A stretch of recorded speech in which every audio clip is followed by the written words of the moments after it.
Whawhetai beke ko ngā koe ne alofa koe whai manga te tau tolu, tau te au sia mai ai ai. Hoa koe ni ki hoka toi pē tau wako ki ne whulwhula. Kore peke u hufanga tuai, pa mo toko ne lau maarie ke whakarea ai mawinga o whulwhula koe ni, pa mo yako koe ni ke tohi mawinga koe ni. Koe tohi koe ia, koe ipseri ke kakai he pelu. Na tau lele mai whaki he series koe ni, me me lawa ne mahina taha. Pea ku tau os kawa apu ai vahe ulaki mo vahe ua. Tau hoka ton ke vahe koe ia ko hono tolu. Te ko mata pe vesi ulaki, ke vesi hono wā ke tau kamata me ai. Puke haa pe lo loa e tau wako he pōko ini. Mahalo pe ka mini te wanoa, ke tolu noa, ke video ko ini. Pake kore pe ka lau maari o tua ke toko nia ke tau tolu. Mo whakarea ai ne wholwhola ke tau mahinoi. He paluwa he tolu vesi ulaki ke he wā. Koia ia, ai e hoto ngai toko wa tapu si kau i haui me langi. Mo toka ngai a apostolo. Pea mo talu ai klahi o i tau lotu io ko sisu ia. Ai ne loto toki a te ia na ni ngahuia. O hange foki na loto toa mo sese i api kotoa o ene a fio.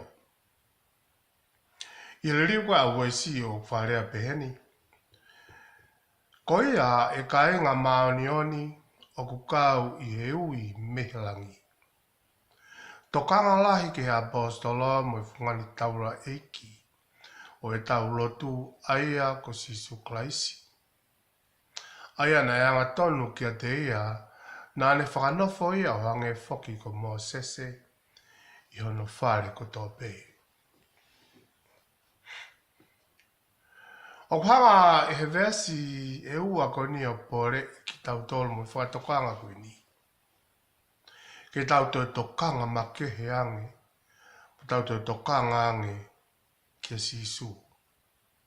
Tokanga ia e tau whiohi pa mo sisu. Tokanga ia e tau whilawe i pa mo sisu. Tokanga ia e tau whonga tauhi ke sisu. Tokanga ia e tau whonga lotu. E tau whonga whakawhianga i ke iki. Koe whehui, o kuke ofa maoni i a kalaisi sisu. Tala mai hene apostolo, koe apostolo ia. Koe apostolo lahi tahaya, marunga tahaya kako sisu.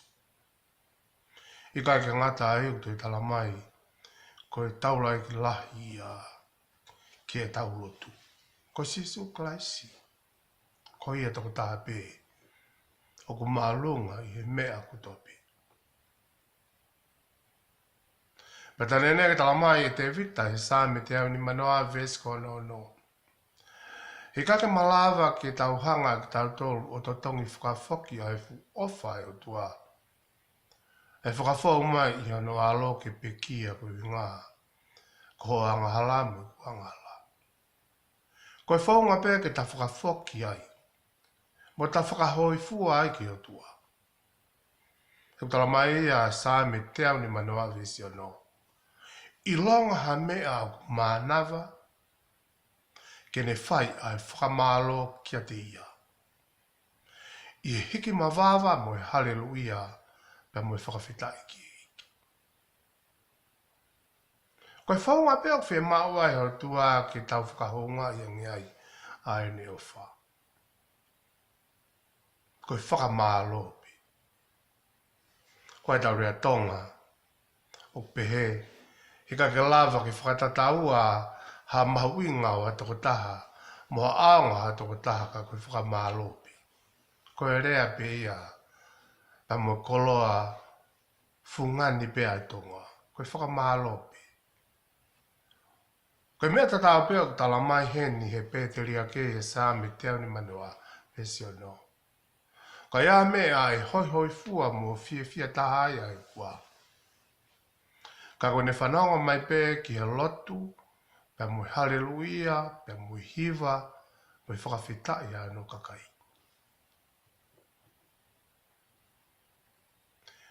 Ia vasi o boko ni whampe ki o maha ki whamāpopu ki ai. Si pe. Pako tau whenga pe ki tau ngā pe o whakaluku fua pe o mai ha whakakaukau i tokoni a lau maari e. Ke whakamatalai ai uhinga o yanga veskuini. Ko tau slau. Ka pai whakawhoke e tau mana tū ki e wahe ulua ki. Mo e wahe ua ko e au ipiseri ko ni ke kakai he pelu. O whakamahena mai ai ai mahu inga taha pe a sisu klaisi. Taha pe ai alo i o tua. Pe me kamata a ngā i hoko ko ia ke mau i he tangata e kovina anite ko ia i hene whiahi pe mo i o tua. Ne mawahe a tangata whai hono loto. Pe i koe kia taimi ke tāpuni o siai ai ngoue i te ni. Pe whikau ke tangata ke mawahe. Ka naka ke uhinga ea ne pehene hanga e o tua whakangalok i ai tangata. Pe me taimi na i situ ai a tangata pe me o tua me ki whai pōpō aki mai pe moe. Turi mui pe ai o tua i tangata. Whakahoko mai e ne pōpō o wha i natura. Whakahoko mai ne pōpō o wha e kau palo whita kai pehe ke kau mātua. Kau āngelo. I kai te whakalongolonga e o tua i he ne whainga ke whakatokanga ke tangata pa mo whainga ke tokanga i he tangata ai me ofa moni ke te ia.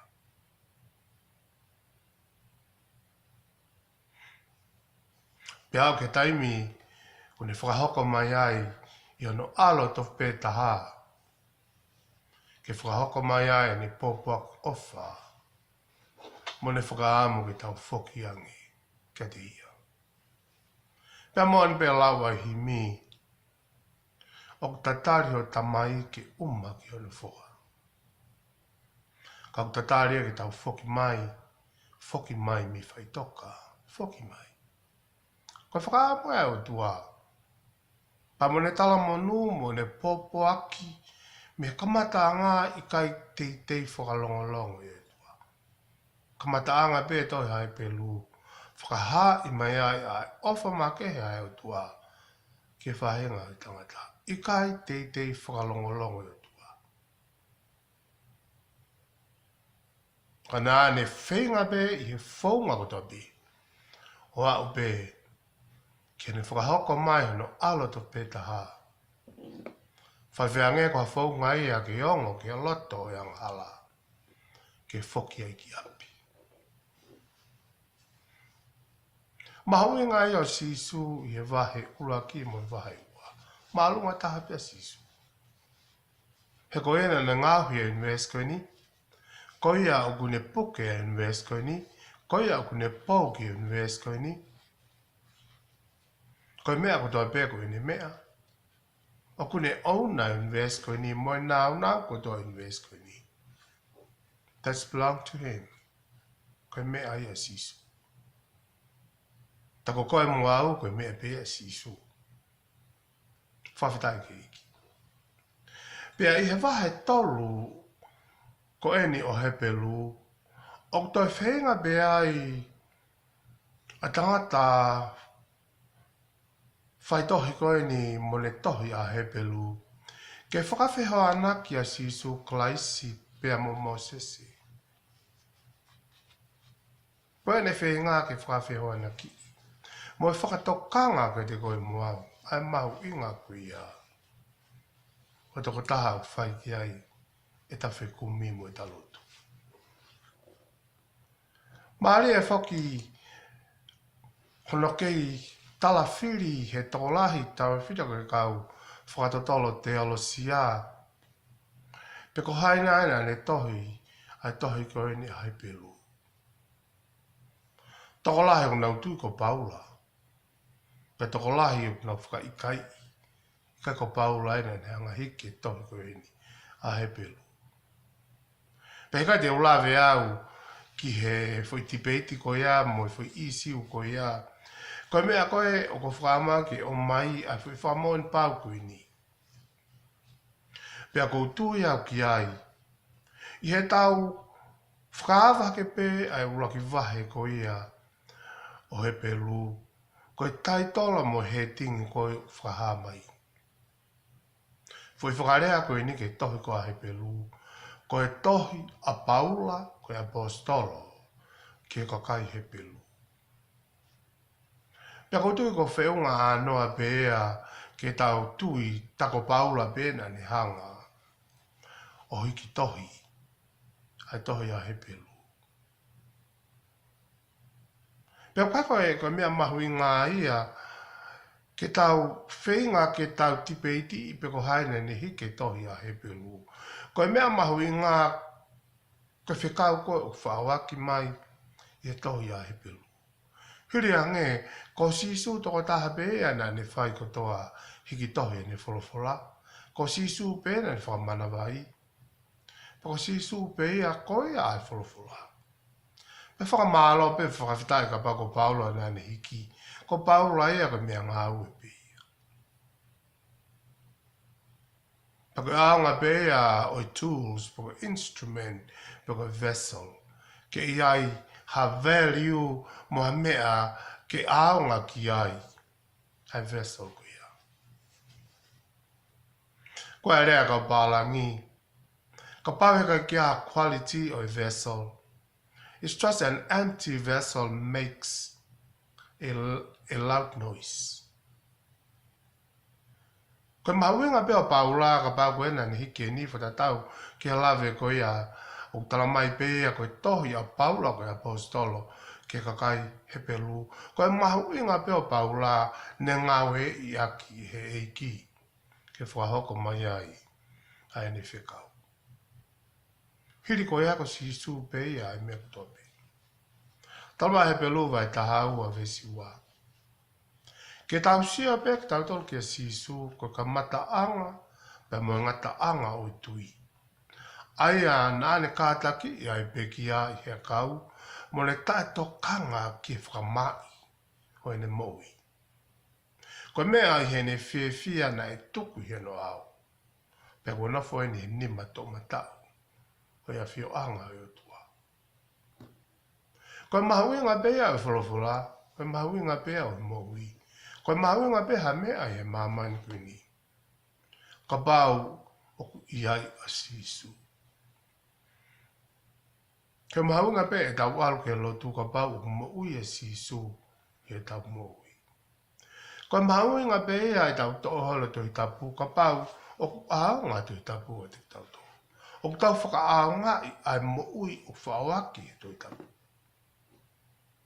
ka pe e foki ki instruction o ko mai he frufula ke tatakia ki tau tolu ki moa pe tau hoka tua ke preanga o e tua in fact ko whaelea kon ko Bible o stana nga initial ko ia ai B-I-B-L-E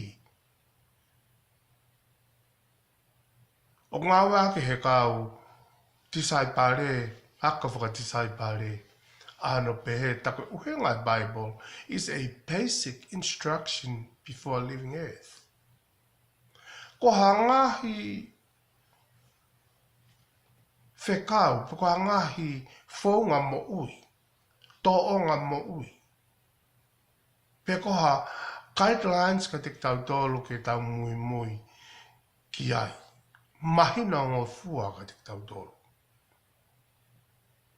ki mua pa tau mawahe me mamani kuni Bible is a basic instructions before leaving earth paka whina ngara o tua ke hanga whakawhori mai pe mo o mai ke tau mahi noi a ene wholfula kai te lote o tua ke tai mahi no ene wholfula ka te tau tau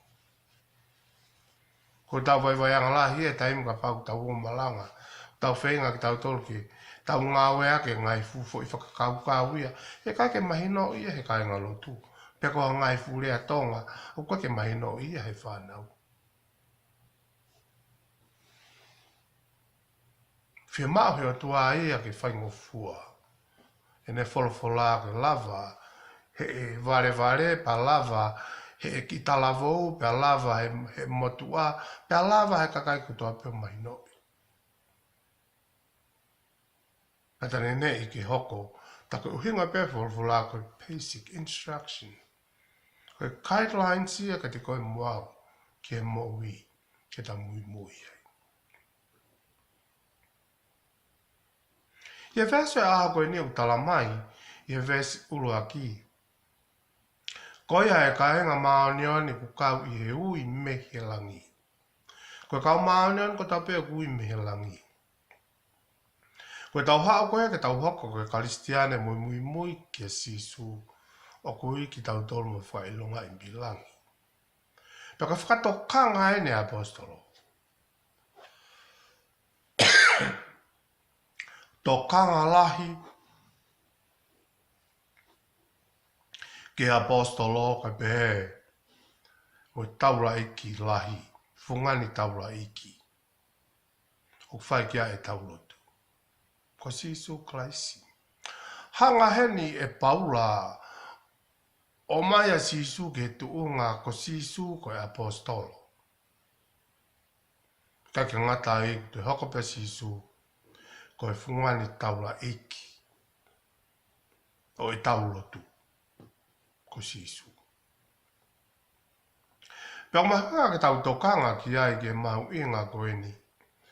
O hanga apostolo o whamatalai mai a ko sisu klaisi ko no pore anga.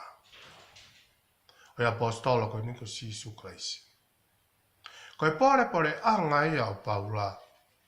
I kai te a mea ia ke pore a Paula. Ka ko sisu.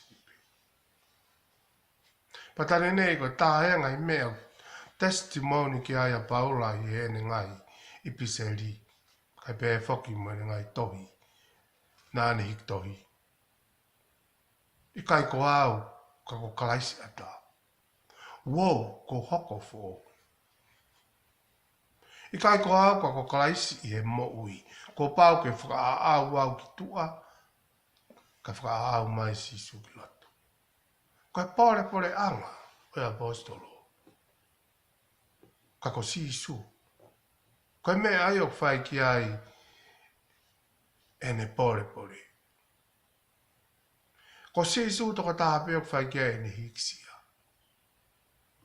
Pakana mani au kai te i whiu ai apostolo ko Paula. He ene tala noa mo hiki hake mo hapai mo ene pore i o kalaisi. Ka mone whakaamo ke ilo i mai i he kakai tau te fito ke kau hepe lupo ke kausi. Ai fu ngahu inga ko eni o sisu klaisi. Ko sisu klaisi ko misa ia. Ko tokata hane na nau tatari mo fi tatari ki ai aisleri. Pea koe ala maoni beea e taha o ira tua. Pea ko makehe atu o i kai.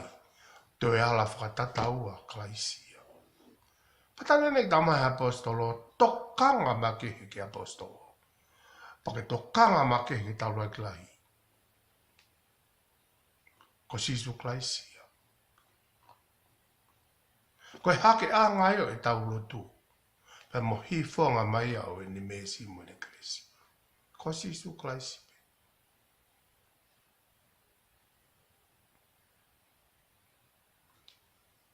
Makehe at pea klaisia. Pea ko ia ene tala mai i le soni o e aha koe ni. O panga he apostolo ko Paula o pole i pea motoe whenga i ke tuki makehe mai e whikau koe ni. Tau tokanga lata pea ki a sisu. Tokanga i holotu. Pea kumooni holotu ka klaisi. Tokanga i houlunga ngā tako sisu o koe atuai. Paka whaamuia ai apostolo ke toko lahi o māmani koe ni ke kau kalistiane ke nau ilo i ka katoa sisu ke moui. Paka ene o kune hui Ai toko lahi, koe kau toko ua tapu. Koe ngahi toko ua i he eiki. Paku nau tolo, whanga toko ua tapu koe ni. Koe kau maa oni oni, o kui ki nau tolu, pe me o lunga. Patonga e fesula ki utala mai. Koe ai e hoto ngahi toko ua tapu. I riri ua wesi utala mai, koe ai e kai ngā maa oni oni, o ku kau i he ui me langi, tō kanga lahi ke apostolo, pea moe fungani taula iki. I riri ua mori toni o ngau a ke paula, ko toko ua tapu. Ko ki nau tōlu ia kui me langi. O kui a kau karistiane pe a ku pani me langi. Koe ngai toko ua tapu. Koe kai ngā maa oni oni. He ko ki nau tōlu o toko ua, koe kau toko ua tapu, whanga toko ua tapu, kau maa oni oni, o ki kai ke te a mea ku nau pore pore ai. Koe nau pore pore a ngā pe ko sisu. E koe malawa a ngā pe hao pore pore o kalaisi. Ho i loi o kui koe pe mi langi. Kono ai mai no fo ia koe lau maare maano ni. E moi koe ni. Pea ko hinga no ui ai e apostolo ko paula e ka maano ni kono whanga toko ua tapu. He koe ngahi toko ua i he eiki.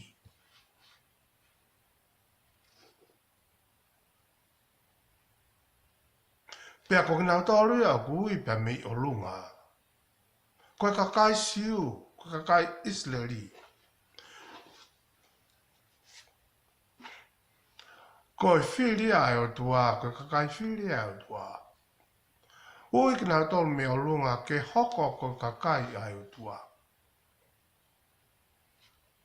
Pea nge bea koe kau karistiane, o kui kina utolu pea me o lunga. Pea kui a kau karistiane, koe whanga toko ua tapu, koe kai ngā maa oni oni i he eiki.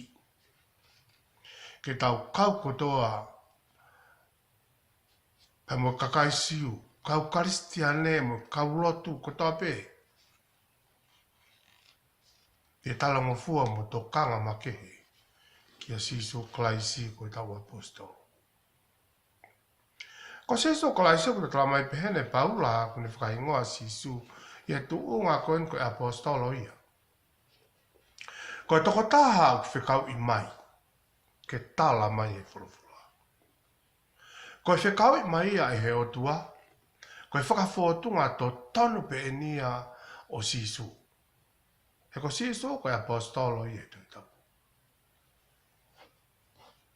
Paka mahuinga ia o kau tala whikau. Mahuinga ia o kau whai whikau. Ke nau hange he pe ko sisu. Ke nau mau e tuunga wha apostolo. Ko tuunga wha apostolo. Ko nau ulu ngā o whakatafe mi langi. Paka whaapo e kau tala whekau, kau whai whekau, ke whakaotua, whakasisua e nau mo. O koe ilo ki mua o malanga a au whakaului kia ta. O to mua rea pe holu ngā ui.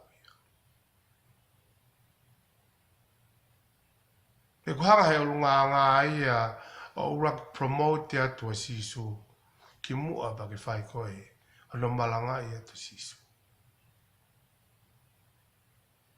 Peka paulewa e ka wala ke he holu ngā pe mo fulfula. Koe ta rea tonga pe he. Longoa ang he holu ngā uia. I o malanga.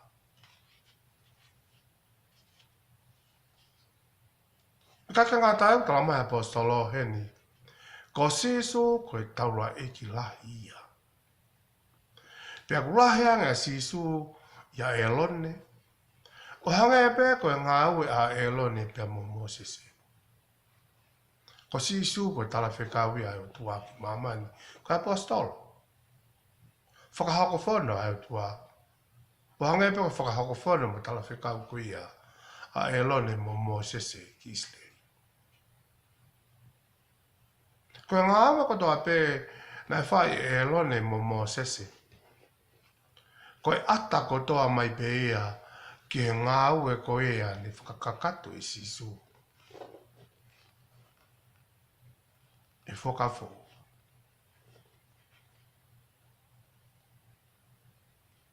Mea tatau peke sisu. O hangai peke ngā ue a tu waha a koe ni a elone pia mo sese kia whelo. Tu waha a elone mo sese whakahoko ai whekau ai o tua kia whelo. Koe mea tatau peke a ku whai e sisu. O tu waha a ia he ao e o tua. We ngā pēko no kakai. Ko no whanga toko uata. Ko no whamiri mānoni. O whai hono huwha ki iki nau tolo. Whai hono hake ki iki nau tolo. Ui ngā pēko ne whakamuia. Koe aho e māwai e ne ngā ue e langi e whoki mai. O hake. Pa hono whamiri tapu. Aona se asi.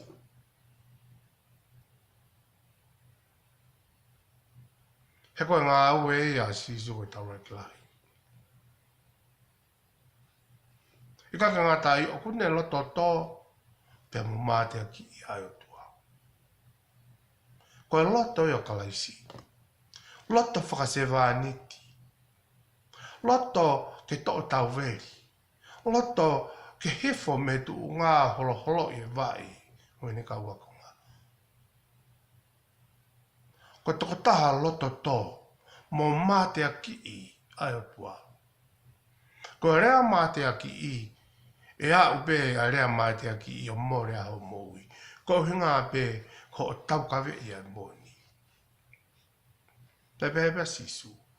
Nā e loto tō te si aki hono kita kai whai whina ngalo e ni tamai.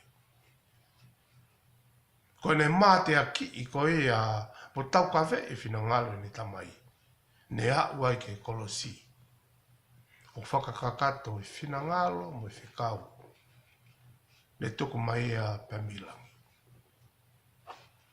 Hanga tofu peka Mosese. Nai fō mga mahi lahi e Mosese ai whare whiktaki. E toa wha. Koe mo uia a Mosese. Kono mafu ia. Koe tāpa ni kare o tua. Ma mahi lahi e Mosese. Ano whataungia. Whakatokoua tapu. Ke kaka Israeli.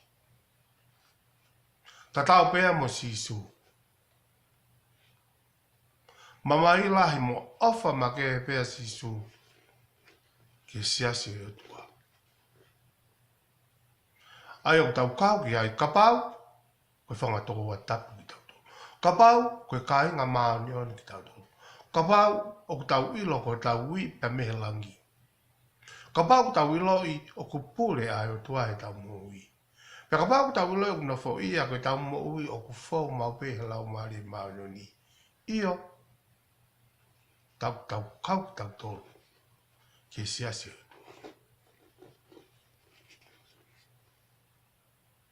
Pe ko sisu na whekau i mai mehe o tua ke whakahai ia ai o tua. E whina ngaro o tua ke mamani koe.